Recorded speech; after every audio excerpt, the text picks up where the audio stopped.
Once upon a time, in a small village near the banks of the Ganges River, there lived a young woman named Kisa Gotami. She was deeply in love with her only son, who was the light of her life. One day, tragedy struck, and her beloved son fell ill and passed away. Kisa Gotami was devastated. She could not accept the loss of her son and wandered through the village, carrying his lifeless body, begging everyone she met for medicine to bring him back to life. The villagers, moved by her sorrow, pitied her but knew that no medicine could revive the dead. Finally, someone suggested she visit the Buddha, who was known for his wisdom and compassion. Desperate and clinging to hope, Kisa Gotami went to the Buddha and pleaded with him, "Please, Master, give me medicine to bring my son back to life." The Buddha looked at her with deep compassion and said, "I can help you, but first, you must bring me a mustard seed from a household that has never experienced death." With hope in her heart, Kisa Gotami went from door to door, asking each household for a mustard seed.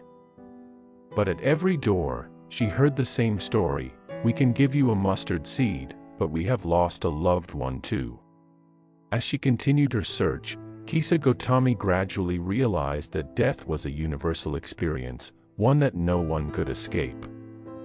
Her grief began to transform into a deep understanding of the nature of life and death. Finally, she returned to the Buddha and said, "Master, I understand now. Death is a part of life, and it comes to everyone. I am ready to accept it." The Buddha gently responded, "Kisa Gotami, the truth of impermanence is something that all beings must come to understand. Life is fleeting, and clinging to what is impermanent only brings suffering. By letting go of your attachment, you can find peace."